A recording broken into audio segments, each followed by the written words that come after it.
հայ իրականության մեջ, եթե 90 թվականի ընտրությունները համարենք բավականին երկար ժամանակի մեջ արդեն անցած էտապ, ապա նոր ընտրությունները գալիք արդեն նոր սահմանադրության եւ նոր ընտրական օրենսգրքի պայմաններում կարողացան բացահայտել Հայաստանի քաղաքական դաշտի փայլն ու դժվարությունը։ Ինչքան էլ մենք դա փորձում էինք այս տարիներին չտեսնել, հիմա այդ փայլն ու դժվարությունը շատ հստակ երևում է։ Եվ եթե նայում ենք այն սպեկտրին, որ առաջացել է քաղաքական դաշտում, պարզ նշմարվում է մի բան, որ դեռևս քաղաքական դաշտը Հայաստանում կայացած չի։ Եվ ընտրությունները որպես այդպիսին գալիս են ցույց տալու մեկ պարզ ճշմարտություն, որ ցավոք սրտի այսօր առկա է, այն է, որ քաղաքական գործիչները, քաղաքական կուսակցությունները, նույնիսկ քաղաքական դաշինքները ոչինչ այլ խնդիր ընտրությունների ժամանակ չեն փորձում լուծել, քան է ստանալ ազգային ժողովի պատգամավորի մանդատը եւ որոշակի ժամանակահատվածում իրենց ապահովագրել տարբեր տեսակի խնդիրներից։ Ահա սա է, որ ամենավատ դրսևորումը ստացավ հատկապես այս ընտրությունների ժամանակ։ Գուցե շատ-շատերի համար Սահմանադրության փոփոխությունը եւ ընտրական օրենսգրքի փոփոխությունը առերևույթ ոչինչ ցույց չէր տալիս, բայց նորից եմ կրկնում, որ քաղաքական դաշտի համար նա ցույց տվեց, որ քաղաքական դաշտ որպես այդպիսին հայ իրականության մեջ դեռևս ձևավորված չի։ Այժմ ուղղակի անդրադարձ առանձին կուսակցությունների եւ դաշինքներին, որոնք մասնակցելու են 17 թվականի ապրիլի 2-ին կայանալիք ընտրություններին։ Իշխող կուսակցության համար ամեն ինչ պարզ է։ Հայաստանի Հանրապետական կուսակցությունը այսօր ըստ էության իշխանության միակ ներկայացուցիչն է, եթե կարող էր ինքը ձևավորել առանց որևէ խնդրի, նաև կառավարություն, չնայած Հայ-Հեղափական դաշնակցության հետ ձևավորեց կոալիցիա, ինքը չի էլ թաքցրել որևէ ժամանակ իր նկարտումները առ այն,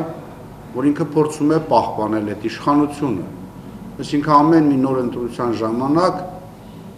իշխանությունը ստանալ ժողովրդից ընտրությունների միջոցով եւ 5 տարի կարողանալ կառավարել Հայաստանի Հանրապետությունը։ Դրա համար իրենք պատրաստ էին թե վարկանիշային ցուցակները տարբեր ընտրատարածքներում ունենալ 63 կամ 64 հոգանոց արդեն համամասնական ընտրական ցուցակը ձևավորել են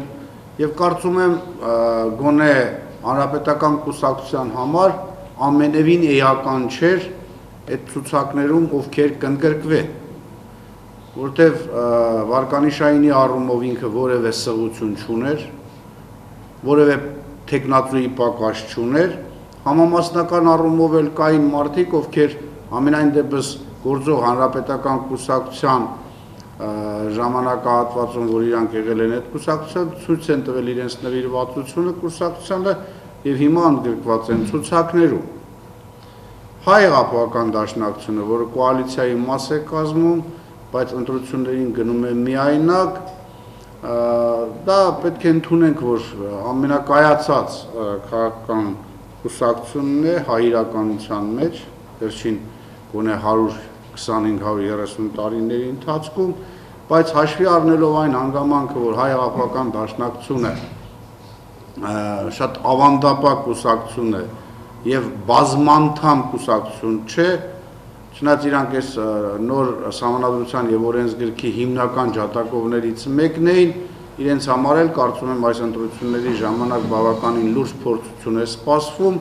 որտեղ թե ընդհանրական համամասնական ցուցակի եւ թե վարկանիշային ցուցակների համար ունենալու են բավականին լուրջ դժվարություններ, ուրեմն այն կազմելու համար։ Հայկական վերածնունդ, Արտուր Բաղդասարյանի գլխավորությամբ ստեղծված կուսակցությունը, գիտեք, Արտուր Բաղդասարյանը արդեն ցույց է տվել, որ ինքը ընտրություններից շատ ավելի շուտ է սկսում նախապատրաստվել գալիք ընտրություններին եւ միշտ կարողանում է որոշակի հաջողություն ապահովել կուսակցության համար։ 2 տարի առաջ հրաժարական տվեց, սկսեց ձևավորել օրինաց երկրի շուրջ նոր միավորում, բավականին լայն կոնսոլիդացիա ապահովեց քաղաքական ու հասարակական ուժերի եւ վերջին համագումարում այդ բոլորը վերանվանեց հայկական վերածնունդ եւ ըստ էության 2 տարի էր նախապատրաստում էր այս ընտրություններին, դրա համար թե համամասնական ցուցակի, թե նաեւ տարածքային վարկանիշային ցուցակների առումով նույնպես կարծեք թե խնդիր չունի։ Միակ կողմնորոշման առումով, գաղափարական առումով դաշինքը, որ կարողացավ շատ արագ ձևավորվել, դա ելքն է, որտեղ արևմտյան արժեհամակարգի կրող կամ իրենց այդպեսին համարող կուսակցությունների միավորում է, որոնց համար նույնպես բավականին դժվար է լինելու այս ընտրությունների ժամանակ ապահովել բարձր տոկոսներ,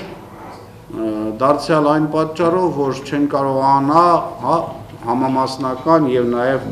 ինչու՞ չէ տարածքային վարկանիշային կամ ինչպես հիմա ընդունված ասել ռեյտինգային ցուցակները ուրեմն կազմել։ Օսկանյան, սկզբից Օհանյան, Դալլաքյան, հետո Օսկանյան, Օհանյան, հիմա Ռաֆի Հովհաննիսյան, շատ անհասկանալի է, որտեղ դաշինքը ձևավորվեց շատ արագ, առանց ընդհանրական ծրագրի եւ ընդհանրական տեսլականի առ Հայաստանի ապագան կամ ընդհանրապես առ որևէ խնդիր։ Եթե ուշադիր հետևում ենք, ճիշտ է, մարդիկ են, ովքեր անցել են բավականին լուրջ քաղաքական կամ իշխանական դպրոց, բայց միևնույն է, մենք տեսանք, թե սկզբի ձևավորման փուլում ովքեր մտան, հետո այնուհետև դուրս եկան, սա էլի հստակ ցույց է տալիս մի բան, որ այդ դաշինքը չունենալով ընդհանրական գաղափարախոսական հենք, ծրագիր, նաև ապագայի նկատմամբ տեսլական զուտ խորհրդարան մտնելու խնդիր էր դրել իր առաջ, անկախ նրանից, որ հայտարարում են, որ իրենք գնում են իշխանափոխության, որտեղ իշխանափոխության համար բոլոր այն մյուս միավորները, որ նույն հայտարարություններին անելու, եթե որևէ այլ խնդիր չկար, կարող էին ընդհանրապես բոլորը միավորվել մեկ ընդհանուր բռունցքով հանդես գալ, ասել, որ իրանք ծրագրային, գաղափարական, տնտեսական ձևի հետ կապված ճիշտ է ունեն տարաձայնություններ, բայց քանի որ իրենց միավորում է կոնկրետ իշխանափոխության խնդիրը, առաջին փուլում իրանք գնում են դրան, նոր երկրորդ փուլում, եթե ընտրություններում կարողացան հաջողություն ունենալ, ձեռնամուխ կլեն թե սահմանադրության փոփոխության, թե որոշ խնդիրների փոփոխության եւ կգնան նոր ընտրությունների արդեն նոր սահմանադրությամբ, որտեղ արդեն հստակ կտարանջատվեն միմյանցից այս կուսակցությունները որպես առանձին գաղափարական ուղղվածություն կամ տնտեսական կամ չգիտեմ այլ առումներով տարբեր տեսակետներ ունեցող կուսակցություններ։ Պարոն Ծառուկյանի շուրջ համախմբված դաշինքը, գիտեք, որ ի սկզբանե նախ 15 թվականի փետրվարից հետո երկամյա դադար, մուտք, որտեղ առաջին հայտարարությունը շատ ոգեշնչող էր, ոնց ասենք, որ ստեղծվելու է լայն կոալիցիա, շատ ուժերով եւ շատ քաղաքական անհատներով են գնալու ուրեմն ընտրությունների, բայց տեսանք, որ արդյունքում ըստ էության Բարգավաճ Հայաստանը մնաց բացարձակ մենակ։ Եվ այն միավորող կոչերը, որ արվում էր, ցավոք սրտի, թե ռամկավար ազատական կուսակցության հետ կապված, թե նաեւ սոցիալ-դեմոկրատական հնչակյան կուսակցության հետ կապված, ոչ միայն չբերեց միավորման Ծառուկյան դաշինքի շուրջ, այլ այդ կուսակցությունները իրանց ներքին պառակտումը ունեցան այդ դաշինքին միանալու փորձերի առումով։ Սա եւս շատ հետաքրքիր երևույթ է, պետք է շատ ուշադիր հետևել, ասեմ, որ իհարկե այստեղ կար գաղափար, որը կար նաեւ 15 թվականին։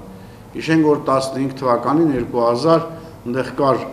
սկզբից քառյակ, հետո եռյակ, որոնք հստակ ծրագիր ունեին, հստակ խնդիր էր դրված սահմանադրական փոփոխություններին դեմ գնալու։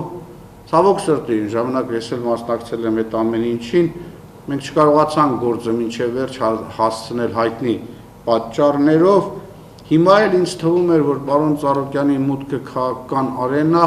եւ հայտարարությունը, որ ինքը չի գնում իշխանության, ենթատեքստում ուրիշ խնդիր պետք է լուծեր։ Այսինքն խորհրդարան իր հետ, որտեվ ոչ մեկը չի կարող ասել, որ Բարգավաճ Հայաստանը կամ Գագիկ Ծառուկյան դաշինքում բացի իրենից կա մեկը, որ կարող է վարկանիշ ավելացնել այդ դաշինքին։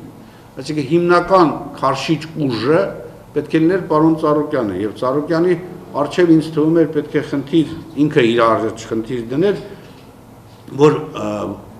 հասկանալի լինի, թե ինքը իշխանության չձգտելով, սա նոնսենս է, հա, քաղաքական ուժը մտնում է ընտրապայքարի մեջ, բայց ասում են իշխանություն պետք չի, ուրեմն պետք է ուրիշ բան։ Հարկավոր էր, որ ազգային ժողովի որակական բարձրացում տեղի ունենար, այսինքն պարոն Ծառուկյանը իր հետ ազգային ժողով պետք է տաներ լավագույն իրավաբաններին Հայաստանի Հանրապետության, լավագույն տնտեսագետներին, միջազգայնագետներին, այսինքն ձևավորեր մի կառույց, որտեղ հասարակությանը կարող էր ներկայանալ որպես քաղաքական ուժ, որը իշխանության չի ձգտում, բայց փորձում է իշխանության որակը փոխել։ Խորհրդարան տանելով թեկուզ 5, 10, 15 կերպարներ, բայց կերպարներ, որոնք խորհրդարանում կարող էին հստակ ֆոն ձևավորել։ Թե իրավական, թե տնտեսական, թե նաև ինչու՞ չէ միջազգային հարաբերությունների առումով։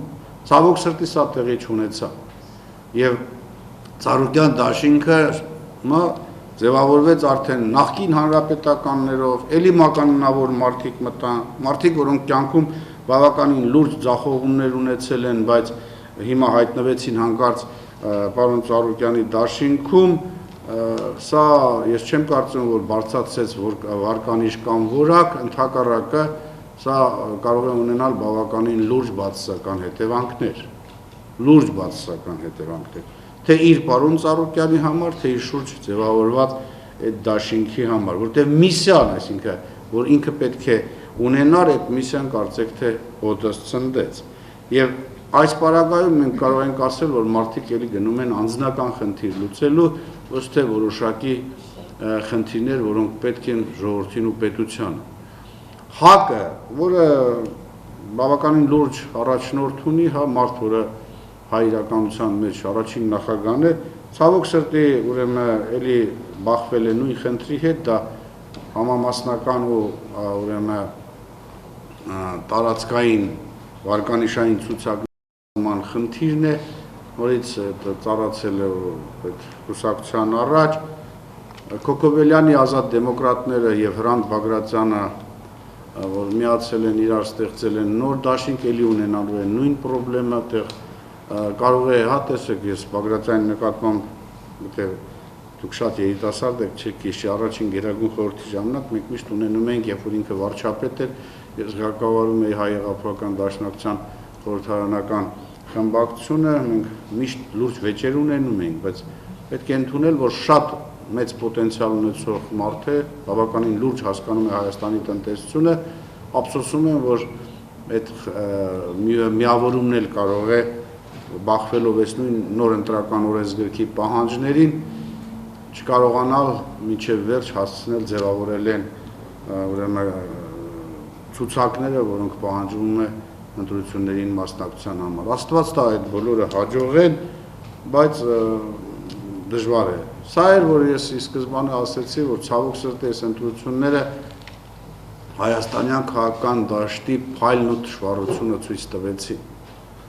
Եվ այս ֆորմատով ընտրությունների գնալուց ես չեմ կասկածում, որ հանրապետական արդեն իսկ ապահովում է իր բացարձակ մեծամասնություն ունենալու հնարավորությունը։ Ես ասում եմ, միակ ալտերնատիվը կարող է լինել Ծառուկյանի շուրջ համախմբված դաշինքը, բայց այն թեզը, որով ինքը կարող էր համակրանք, հիմա շատ խոցելի է դարձել, երբ որ ընդգրկել է նորից նախկին հանրապետականի, հանրապետական կուսակցությունը ստացվում է մաքրվում է, իր շարքերից հանում է, հա,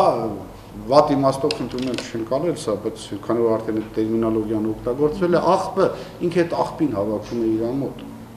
Չէր կարելի այդ ճանապարհով գնալ, հարկավոր էր շատ ավելի լուրջ թիմով գնալ ուրեմն։ Եվ հանկարծ մի անգամից դուրս ես գալու ու պարզվում է, որ դու ամեն ինչում մաքուր ես եղել, մեղավորները ուրիշներն են։ Լավ, գոնե այդ օրերին ես եղել եմ Ղարաբաղում, առաջի գծում, ամեն ինչ տեսել եմ, չի կարելի, ես դա իմ համար ընկալելի չի։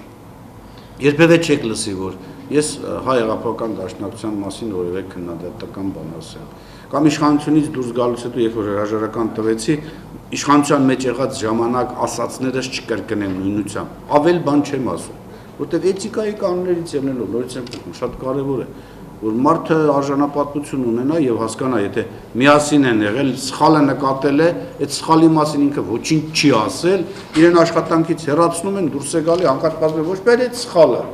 այլ ամեն ինչում սխալ։ Տեսեք, գնում են մինչև հոկտեմբերի 28, մարտի 1,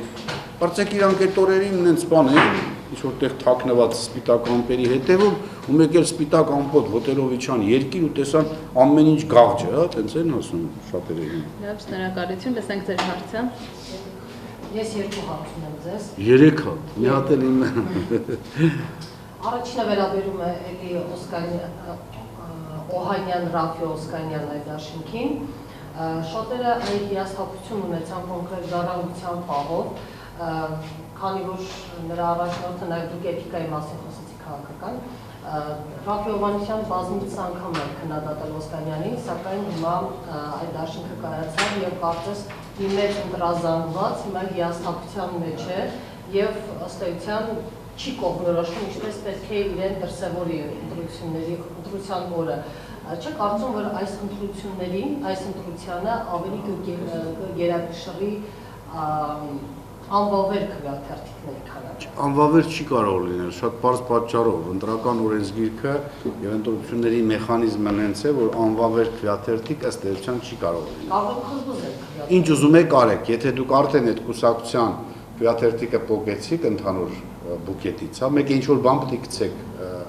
արգրի մեջ ընտրականին։ Ինչ են ասում այդ արգրի։ Հա, ընտրարկը, հա, դրա մեջ դա արդեն վերջ քվե է։ Նույնիսկ եթե դուք հետևը 10 հոգու համար բան եք, նշան եք դրեք կամ ձեր նկարն եք նկարել, կապ չունի, դա արդեն այդ կուսակցության համար ձայն է։ Ընտրական մեխանիզմը ուրիշ է մի անգամ, եւ հիմա այդ ձևով անվավեր կամ վավեր անելը անհնար է։ Այսինքն պետք է շատ լավ ուսումնասիրել նաեւ ընտրական օրենսգիրքը։ Տեսեք ինչ է, դուք կուսակցության հենց ասում եմ, այդ բուլետենը փոխվեց, ինչ ուզում եք արեք։ Դա արդեն վավեր բուլետեն է։ Դա եթե գնաց արկղ այդ կուսակցություն, դուք հետևը կարող եք վարկանիշայինում ոչ մեկին ձայն չտակ, կամ 3 հոգու տակ, կամ 1 հոգու տակ, որը նախատեսում է օրենք, եթե 2 հոգու եք տվել, երկուսին էլ չի հաշվում։ Իսկ եթե ուրիշ բան եք նկարել, էլի մի եկե դա արդեն իսկ քվե։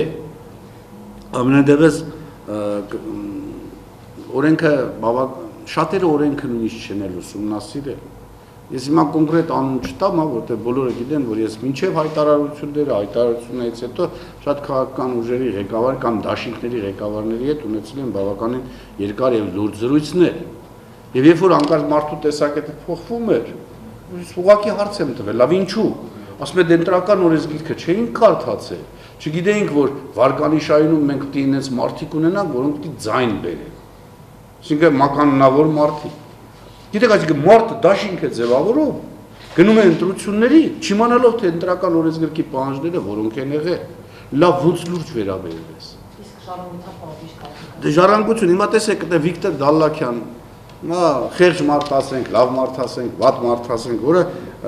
հա իմ աշխատանքում փոխարինել է ինձ, կարող է երկար ժամանակ աշխատել եւ համբերատար, գիտեք, թված թե ինքը կարող է դուրս գալ, միավորել, հասնել, ջարդել, փշրել, հա, ու հիմա մնացել է դրսում։ Այդ մարդը բավականին լուրջ աշխատանք արեց։ Հիմա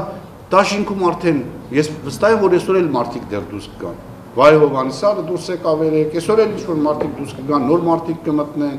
հա, Պարուրը փորձեց ելք մտնել, այնտեղ չստացվեց, հիմա ելքի հետ կապված են Facebook-յան էջը, այսօր եմ հասցրել արդեն նայել մարդիկ, այդ չի, մի անձնավորեք, ոչինչ։ Այդ դաշինքները պարզ երևում է, որ ձևավորվում են միայն խորհրդարան մտնելով, իսկ մարդիկ էլ, որ իրենք անձամբ մանդատ ստանան։ Ժառանգության զգացվեց, որ իրենց ընտրազանգվածի մեծ մասը հիասթափված է եւ արդեն Ես հատուկ չեմ ուսումնասիրել ժառանգության ընտրազանգվածին, եւ ցավում եմ հայրականության մեջ մարդը կարող է հայացքները փոխել։ բայց հայացքները այդ աշճան կտրուկ փոխել ու այդքան կարճ ժամանակամիջոցում ցավոք սրտի շատ հարգելով Ռաֆի Հովհաննիսյանն, հավատացեք մենք եթե ինչ որտեղ հանդիպում ենք շատ լավ ընկերներ ենք, դա կլինի Ղարաբաղում, Հայաստանում, թե ուր, բայց ցավոք սրտի իր մոտ այդ ուրեմն փոփոխությունները շատ արագ են տեղի ունենում, որը ճիշտ չի, հասարակությունն ինքն էլ է շփոթվում։ Մի խոսքով այս ընտրությունները բավականին հետաքրքիր են լինելու այն առումով, որ հասարակությունը մեկ անգամ, ես երեք էլ հեռուստատեսություններից մեկով ասեցի, մեկ անգամ ինքը պետք է գնա գիտակցված